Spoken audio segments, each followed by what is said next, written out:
To escape the pressure to settle down, marry from my family, I ordered a certain look, attitude stereotype online to pose as my girlfriend. My mom was so furious she practically jumped up and kicked me. I figured we'd never see each other again after the gig was done, but unexpectedly, the certain look, attitude stereotype showed up at my door the next day. She'd swapped her look for an elegant white dress, instantly transforming into a pure college girl, and even claimed she'd sold her black stockings to support me. However, as a true Sigma male, I wasn't about to fall into any woman's trap. In front of the academic building, Sophia was standing there, smiling brightly. Seeing me appear, she quickly ran over and asked, "Robert, I'm Jessica, the one you brought home yesterday. Do you remember? There's something I want to talk to you about." I froze for a couple of seconds, taking in the stark contrast before I could react. What is it? I already transferred the final payment to you." "No, that's not it." Jessica quickly waved her hands, shaking her head, as she explained. "I heard Robert is a graduate student in the architecture department at Northwood University. I'm in the same major, and I'm also planning to apply for grad school. Could I possibly ask for your guidance, Robert?" I raised an eyebrow slightly. "Same major? At Northwood University too? Or another school?" "Several universities in Northwood offer architecture, but only Northwood University is truly reputable. I'm from Northwood State Tech," Jessica said. Looking slightly embarrassed, it was the natural reaction of a regular student facing an academic ace. Seeing I didn't speak for a while, she cautiously asked, "Is that okay?" I nodded, "Okay," but inwardly, I scoffed. Coming to me instead of a teacher for something like this. Her real motive needs investigation.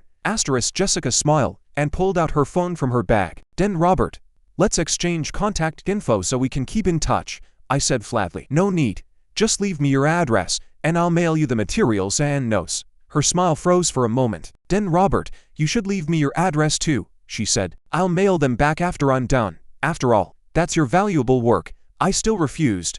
"No need. What, I'm sending you are copies." Jessica was speechless again, but her eyes darted around rapidly, as if desperately trying to think of something to say. Understanding her predicament, I took the lead in the conversation. "Go back and study the notes carefully. I'm sure you'll make it in." Jessica thought for a moment and said with a smile, "I'll do my best. Then I won't take up any more of Robert's time." A week later, frowning, I looked at the smiling Jessica in front of me. "You're here again. Didn't you receive the materials?" "I did," she said, smiling opally, seemingly without any hidden agenda. "But there are many parts I don't understand, so I wanted to come ask Robert." I tilted my head towards the academic building. "Okay, I have class." Jessica also tilted her head towards a bench by the roadside. "No problem. I'll sit there and wait for you while I read." Hearing that, I helplessly raised my finger and pointed to the building across the way, referring to the old history building. "Go wait for me in room 400 to there. If you wait here, the whole department will know a girl is waiting for me outside before the morning is over." After class, I went to room 402 and tutored her until noon. "You have quite a few gaps in your knowledge," I said. "Don't do practice problems for now. Read the notes I sent you thoroughly a few times first." Jessica nodded. "Okay, I understand. It's getting late. I won't bother Robert any longer." After we came out, Jessica suddenly turned her head and asked, "Robert, I have a request that might be a little presumptuous." I was startled, thinking, she's finally going to ask me to dinner. The moment she dared to say it, I would firmly refuse and put an end to her idea. The next second, she pulled out 2 banknotes. "This is today's tutoring fee," she said. "I don't have your contact info, so I can only give you cash." I was taken aback, then shook my head. "It was just a one-time favor." "No need for that. Actually, I want to ask Robert to tutor me regularly," she continued. "You just saw my level, Robert. The chance of getting accepted is very slim, but I really want to go to grad school. Robert, could you possibly help me? Can I pay you by the hour for tutoring?" I didn't answer immediately, just quietly watched Jessica. Was I really overthinking things? Did she really just want to find a current grad student to tutor her? "Is that too little?" she asked, looking anxious when I didn't speak. "How about I add another 100? Then Robert, how much do you charge per hour?" Her voice wasn't loud, but it was enough to reach the ears of others nearby. Students walking past them were looking at them curiously. I quickly waved my hand, signaling her to put the money away. "I'll help you, free of charge." "No," she insisted. "If I don't pay, I'll feel bad, and if I feel bad, I'll be too embarrassed to come find you. If I don't find you, I won't learn, and if I don't learn, I won't get accepted. So Robert, you absolutely must charge me by the hour." Jessica stubbornly clutched the banknotes. Her logic was giving me a headache. All right, I'll charge you," I conceded. "But can you please put it away first?" Everyone is looking at us. Okay, she said, putting the money away. Robert, does that mean you prefer mobile payment? Then we'll have to exchange contact info first. Not so fast, I said. Let's compare our schedules first to figure out the time. We left the main path and the student's view, walking into the nearby gazebo. Finally deciding to have tutoring sessions every Saturday afternoon. Time on campus was pretty much the same every day, especially for someone like me who didn't like participating in activities. A week passed quickly. As agreed, I went to room 402 in the old history building to tutor Jessica. However, when I was tutoring until past 8 o'clock, a rare occurrence happened. All the lights in the classroom suddenly went out at once. There was a power outage. Strange. I thought. I've never encountered a power outage when studying here before. I looked at Jessica. Let us go out and see if the other buildings have power. It would be best if we could finish the rest. She nodded and slowly left her seat. For some reason, she seemed a bit slow, not as lively as usual. I walked ahead, slowly making my way with my phone's flashlight on. Jessica followed behind, guiding herself along the desks with her hand. The distance between us grew wider and wider. It wasn't even pitch black. Why did she look like she was afraid to take a step? I stopped and asked, puzzled, do you have trouble seeing at night? Why are you walking so slowly? Jessica's voice was low and timid. I just watched a horror movie last night, she mumbled. And Robert, you're walking so fast, I feel really insecure. I rolled my eyes. If you're scared, why watch those kinds of movies? Then I walked behind her. This should be okay, right? You go first. However, Jessica suddenly turned sideways and reached a hand back, and then both of us froze. I was actually groped by a girl. This is unbelievable. Jessica quickly and frantically withdrew her hand. Robert, I'm sorry, I didn't mean to. I sneered, coldly. Stop pretending, your methods are really clumsy. Okay, this is the first time I've met a girl as shameless as you. Jessica was so anxious she was almost crying. No, Robert, you misunderstood. I really didn't. I coldly interrupted her. Since you're not here to study, the tutoring ends now. After saying that, I quickly went downstairs. But when I exited the building and put my phone away, I found that the key in my pocket was gone. It must have dropped inside the academic building just now. I had no choice but to go back the way I came and try to find it. But after walking a bit, my phone died. Fortunately, I managed to find the dropped key in the dark. Just then, Jessica suddenly appeared at the top of the stairs. She was sideways, holding onto the wall, cautiously probing forward with one foot. She looked like she couldn't see, but she could see perfectly fine during the day. A thought flashed in my mind, and I understood everything. Jessica extended a foot, but kicked someone's leg. Oh, sorry. She quickly apologized, then stood still, waiting for the person to pass. The next second, a hand much larger than her own, with longer fingers, clearly a man's hand, grabbed her. Jessica was both startled and angry, and resolutely kicked out hard. That's right, I'm a national martial arts champion. Did you think I'd let you get away with that? I got up, shaking. My voice was ... You can't see clearly. How could you kick so accurately? Robert, is that you? Jessica panicked and quickly moved towards me, but as soon as she took a step, her foot found no footing, and she screamed as she started to fall down the stairs. Seeing this, I instinctively quickly extended my left hand to try and pull her up, but the momentum of the fall pulled me down with her. Jessica was below me, falling headfirst, her head about to hit the ground. Oh no. Without thinking, I extended my free hand to protect the back of her head, and we both fell heavily onto the ground. I came to my senses and found Jessica wasn't moving or making a sound. Did she get hurt? Jessica, are you okay? The initial sharp pain subsided, and she started to cry, sniffling. Robert, it hurts so much. She can talk and cry. That's good. Good. Where does it hurt? Your head. Does it hurt a lot? Don't cry first. Just tell me where it hurts. Okay. Jessica had never heard him speak to her in such a gentle tone before. Every time they met, he was either indifferent and distant or sarcastic. Today he even called her shameless. The more she thought about it, the more wronged she felt, and her tears couldn't stop falling. Everything hurts, she sobbed. My chest hurts even more. My chest ... Hearing that, I looked down in surprise. And then my eyes widened. My right hand was still protecting the back of her head, while my left hand was pressing down squarely on her ... chest. Seeing this, I quickly lifted my hand. The movement removed a point of support from my body, pressing down on Jessica more heavily, and she let out a whimper. I quickly put my hand on the steps for support and scrambled awkwardly to get off her. Sorry, I didn't mean to. Jessica sat up with difficulty, retorting with a choked voice. Stop pretending. This is the first time I've met a guy as shameless as you. She just threw my own words back at me. My apologies, I said. I guess I hit the nail on the head about myself, and I also misunderstood you. I'm sorry. I apologize, she snorted. I didn't mean to, and you didn't mean to, she said. So let's call it even. Just don't say I took advantage of you from now on. Asterisk if she doesn't say I took advantage of her, I'll consider myself lucky. Asterisk I stood up, reached out and took her wrist, and helped her up too. Do you have night blindness? I asked. Let's go. I'll take you. Jessica froze for a moment, turning towards the direction of my voice. You figured it out. I sighed helplessly. You kicked me away, thinking I was a pervert, I said. If I still didn't know after that, it would be inexcusable. The reminder made her remember this part. Asterisk I'm doomed. Asterisk the connection I just managed to build with him will be ruined by this kick, right? The contact info I finally got will be blocked, right? Asterisk she wanted to cry again. Robert, I'm sorry, she choked out. I didn't know it was you. Where did I kick you? Does it still hurt? It actually still hurt, and the hand that protected the back of her head also hurt, but I didn't want to increase her guilt, so I answered lightly, it doesn't hurt anymore. After saying that, without waiting for her to ask further, I changed the topic. Why didn't you tell me earlier? I asked. Even I didn't realize that my voice was unprecedentedly gentle at that moment. Jessica wiped her eyes.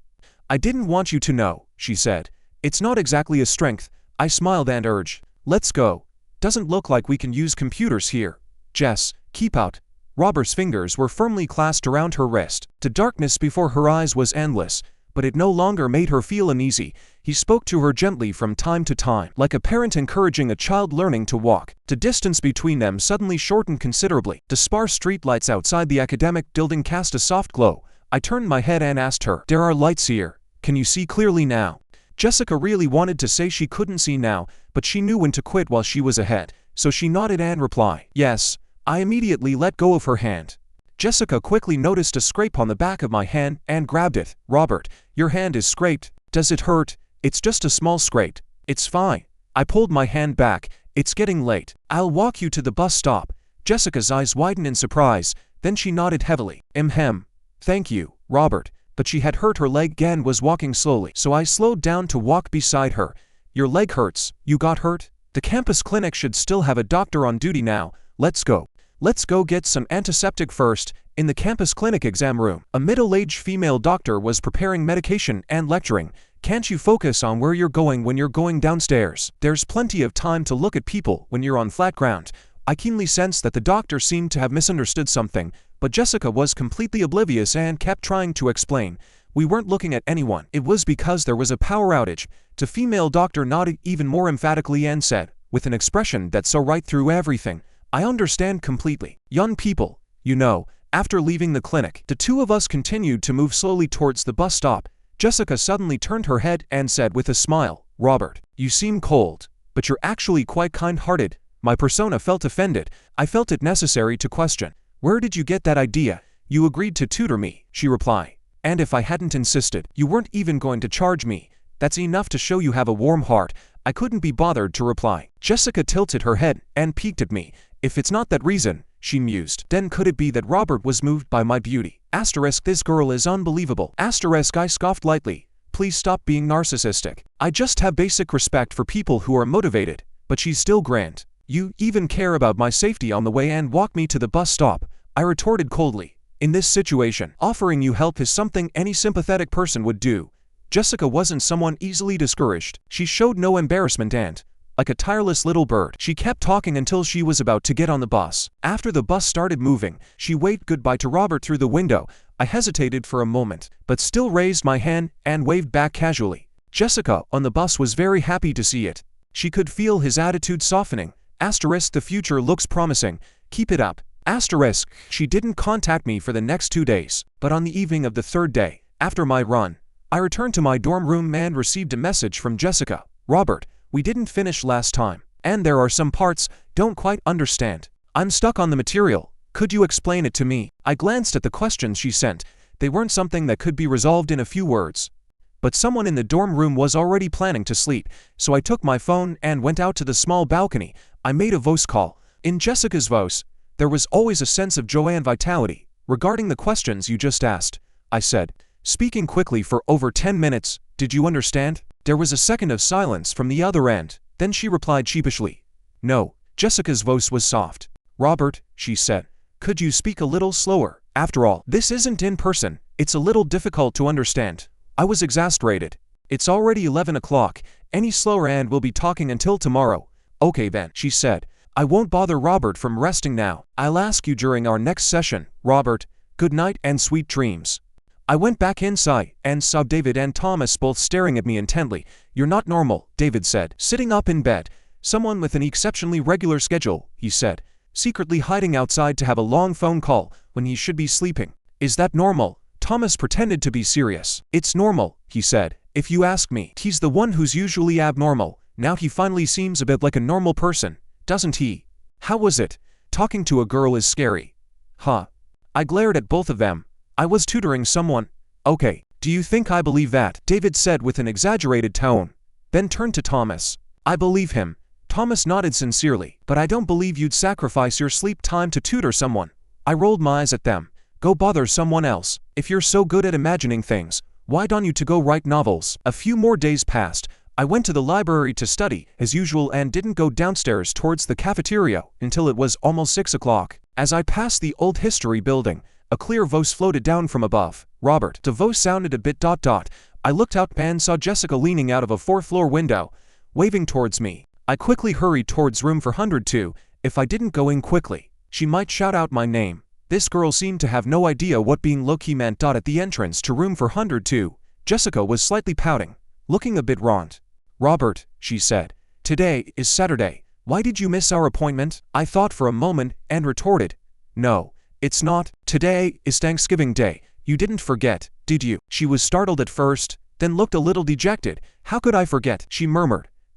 Then I'll head back. The two schools were far apart. She had traveled all the way here to find Robert, enduring the sun and taking a bus, only to wait all afternoon for nothing. I felt a little bad for a moment. "Actually, if today wasn't Thanksgiving Day, we could have done it today," I said. "I understand. Robert, are you going home to have dinner with your family?"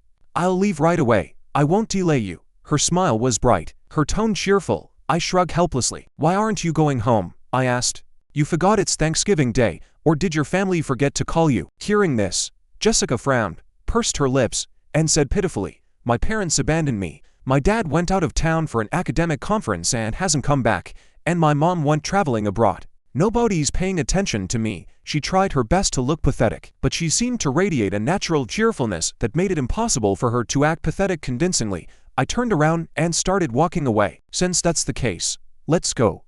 We'll have our tutoring session." "But Robert," she asked, "don't you need to go home? You're not staying because you want to tutor me, are you?" "That's not what Jessica was asking about.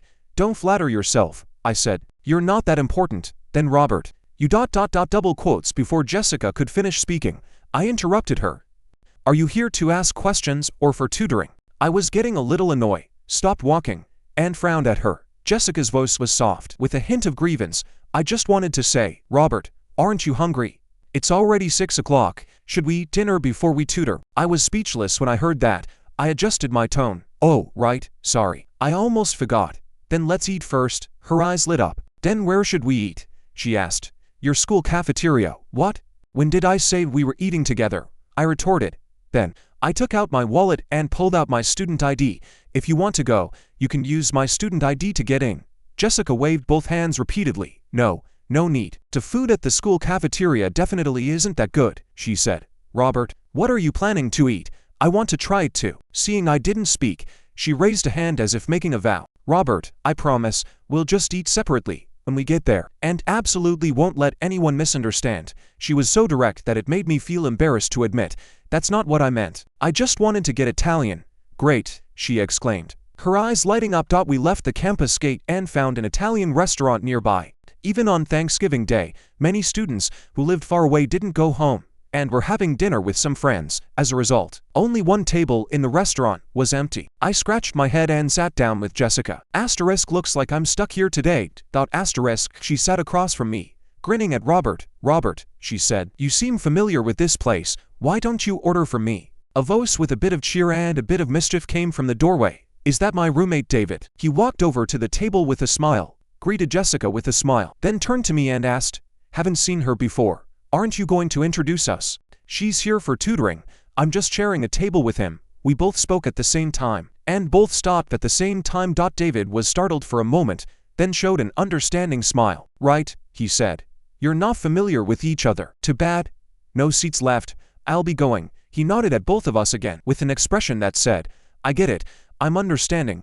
I won't intrude. Jessica looked back at him, with a guilty expression as if she'd caused trouble. What should I do? She muttered.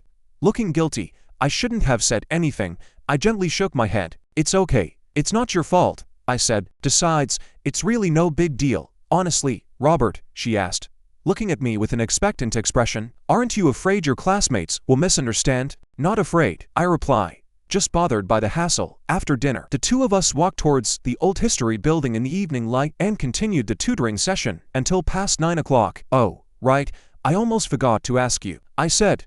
I'm going on a trip with my roommates for the long weekend in early October. What are your plans for the class on Saturday, October 1st? Jessica stopped packing up and thought for a moment. Actually, she said, we swapped schedules, and I happen to be free on the 30th. Okay, I said, I understand. We'll move it one day earlier then. So on September 30th, I tutored Jessica again. On the morning of October 1st, the four guys in Robert's dorm room set off together, driving rapidly west. An hour later, they had already driven out into the suburbs. Looks like someone's in trouble, David said, peering out the window. Hearing this, everyone looked ahead together.